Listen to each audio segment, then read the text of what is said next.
Baiklah, untuk mendapatkan perkembangan terkini langsung dari Indonesia bersama Astro Awani pada ketika ini adalah Abdul Manan, iaitu ahli Dewan Pers, iaitu media, pengerusi Komisi Undang-Undang dan Peraturan. Bapa Abdul Manan, terima kasih banyak kerana sudi bersama kami pada petang ini.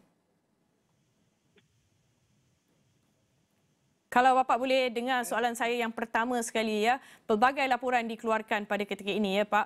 Kebanyakan jika kami lihat daripada media-media, kebanyakannya agak membimbangkan. Namun itu yang dipaparkan di media-media. Jadi bagaimana agaknya sebenar keadaan di sana? Ya, apakah perlu menunggu videonya muncul atau tidak perlu ya, Jasmine? Maaf Pak, tak berapa dengar tadi apa ya Pak? Halo, apakah suara saya? Oh tidak, kita mulakan dulu dengan soalan pertama saya. Pada ketika ini kita lihat di media-media dan juga di pelaporannya di media, keadaan di Indonesia tu agak membimbangkan. Bagaimanapun itu di media yang dipaparkan kepada kami, ya Pak. Jadi kita mahu tahu bagaimana agaknya keadaan sebenar di Jakarta pada ketika ini. Ya, suasana Jakarta pagi ini sudah berangsur pulih ya. Ya, di Jakarta kan tiap hari Minggu pagi kan ada Car Free Day di kawasan Sudirman Tamrin yang di pusat kota Jakarta ya. Acara Car Free Day di mana warga Jakarta dan sekitarnya bisa berjalan kaki atau naik sepeda secara bebas karena tidak ada kendaraan yang boleh melintas di kawasan Sudirman itu sudah bisa dilakukan. Tapi memang suasananya memang berbeda karena ada beberapa daerah yang memang mengalami kerusakan, misalnya halte busway yang berada di depan Polda Metro Jaya itu kan terbakar, jadi sudah rusak, dan beberapa fasilitas umum yang berada di dekatnya juga mengalami kerusakan karena daerah itu kan juga didatangi oleh mahasiswa yang datang ke Polda Metro Jaya ya beberapa hari sebelumnya karena mempertanyakan soal kematian driver ojek online yang meninggal itu Afan Muhammad. Jadi itu imbas dari demonstrasi yang terjadi beberapa hari sebelumnya. Dan tetapi pengamanan juga masih terus dilakukan. Ya, kami dengar dari pemberitaan gedung DPR masih dijaga oleh polisi karena sampai tadi malam kan masih terjadi demonstrasi di depan gedung DPR yang berada di Jalan Gatot Subroto itu. Pak, jika boleh ditanya ya Pak, keadaan apabila melihat pada ketika ini sudah tentunya ada musimnya di sebelah pagi ataupun di sebelah tengah hari dan sebagainya. Bagaimana agaknya harian penduduk-penduduk keluar ke kota dan sebagainya? Adakah ia berjalan seperti biasa urus niaganya dan bagaimana Pak? Kalau sampai hari kemarin memang sebagian besar masih berjalan seperti biasa ya. Walaupun memang ada beberapa daerah yang memang berusaha dihindari untuk dilewati. Jadi kemarin pagi sampai malam saya pergi ke Kota Bekasi karena ada acara di Cikarang. Lalu lintas juga berjalan seperti biasa. Cikarang, Jakarta seperti biasa, macet kalau pagi-pagi. Dan sampai di Jakarta juga saya melewati Cawang dan ke Kalibata juga lancar. Tapi memang daerah-daerah yang lain seperti Kuitang, Jakarta Pusat yang lokasi tempat markas brigade mobil polisi itu masih terjadi unjuk rasa sehingga jalanan itu tidak bisa dilewati. dan ya tidak bisa dilalui. Dan di DPR, depan DPR juga sama karena masih terjadi Pak, demonstrasi. Jadi di luar daerah itu masih bisa dilewati. Ya Pak, seperti laporan yang tadi ya Prabowo sudah pun memanggil ya ketua-ketua partai politik untuk ke Istana Negara bagi membincangkan, tapi bagaimanapun hasil pertemuannya belum didedahkan. Namun yang penting kita mahu tahu adakah terdapat sebarang kenyataan atau tindakan konkret terlebih dahulu pada ketika ini, iaitu hari Ahad, hari Minggu, daripada kerajaan untuk meredakan dahulu ketegangan kerana kita tidak mahu ada lagi korban dan sebagainya, Pak. Presiden Prabowo sehari sebelumnya juga mengundang para ketua organisasi massa Islam ya ke rumahnya di Hambalang, dan ya ini bagian dari upaya untuk menenangkan massa melalui organisasi keagamaan ya, karena memang mayoritas penduduk Indonesia kan beragama Islam. Dan juga sudah ada perintah dari Presiden kepada Panglima TNI dan juga Kapolri untuk melakukan penertiban terhadap tindakan-tindakan yang dianggap melakukan tindakan anarkis. Saya kira itulah yang ditindaklanjuti dengan pengamanan yang dilakukan pada sejak kemarin dan pagi hari ini. Misalnya sejumlah laporan sudah menyebut misalnya Tentara Nasional Indonesia juga mulai diturunkan untuk menjaga beberapa daerah yang berpotensi untuk menjadi korban amukan massa.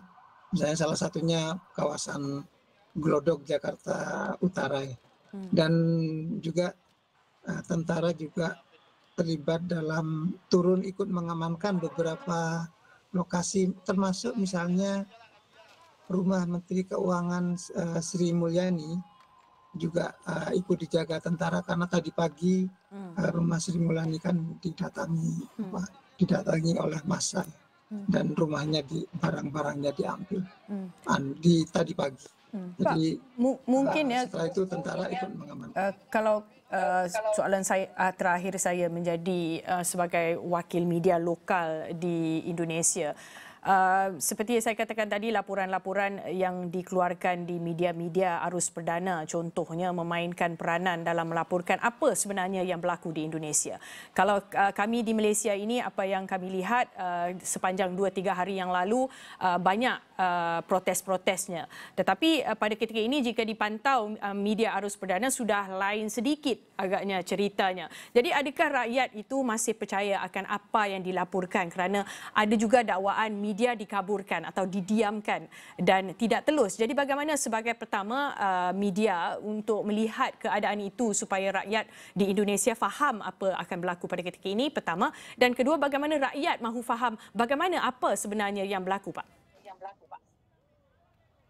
Ya, memang ada kritik juga terhadap media di Indonesia karena misalnya kurang mengangkat apa yang menjadi aspirasi publik dan yang menjadi kemarahan masyarakat terhadap pemerintah dan DPR ya.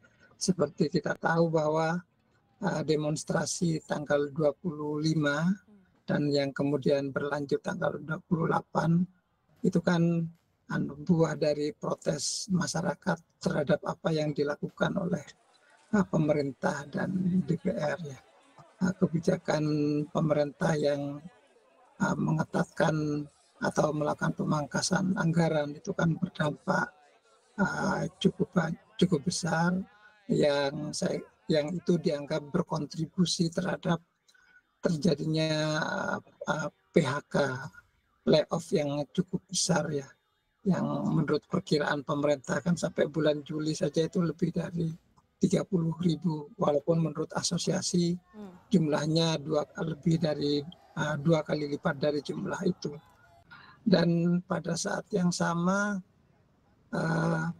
pada saat ekonomi sedang melambat dan terjadi PHK di mana-mana, DPR mengumumkan kenaikan tunjangan 50 juta per bulan yang membuat anggota dewan itu bisa mendapatkan gaji lebih dari 100 juta per bulan. Sementara di saat ekonomi sedang lesu, itu menimbulkan kemarahan tersendiri di masyarakat sehingga muncul tagar di media sosial bubarkan DPR itu. Dan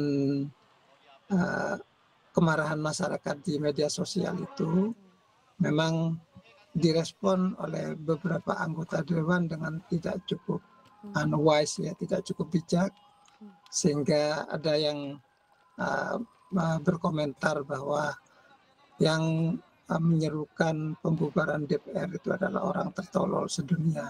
Itu pernyataan yang disampaikan oleh anggota DPR dari Nasdem, ya, Sahroni itu, dan itu juga memicu kemarahan masyarakat. Walaupun memang yang menjadi trigger dari demonstrasi 25 dan 28 dan dampak yang terjadi berikutnya adalah yaitu kematian driver ojek online pada waktu demonstrasi tanggal 28 malam. Saya kira setelah itu demonstrasi bukannya berhenti, tapi malah makin membesar dan meluas. Dan media-media saya kira di Indonesia cukup media-media mainstream, ya, memberitakan peristiwa itu saya kira cukup intensif, sehingga memang ada yang mengkritik juga bahwa pemberitaan media di Indonesia ikut memperkeruh keadaan, walaupun saya tidak setuju dengan pandangan itu, karena menurut saya apa yang dilakukan media dengan liputan secara live dan ada juga upaya verifikasi yang dilakukan, saya kira itu tindakan yang cukup proporsional, dan saya kira karena yang melakukan media mainstream, publik bisa lebih percaya terhadap akurasi informasinya daripada misalnya informasi yang disampaikan oleh masyarakat secara langsung, ya, gitu. Ya. Baik. Apapun Bapak, kami harapkan keadaan di sana semakin mereda dan ada jalan penyelesaiannya, kerana kita tidak mahu keadaan itu seperti apa Bapak katakan tadi, isu pokoknya dilupakan maka jadinya lain. Abdul Manan, terima kasih banyak-banyak. Itu dia tadi ahli Dewan Pers Pengerusi Komisi Undang-Undang dan Peraturan langsung daripada Indonesia, membawakan kita laporan terkini mengenai apa yang sebenarnya berlaku di Indonesia pada ketika ini. Terima kasih.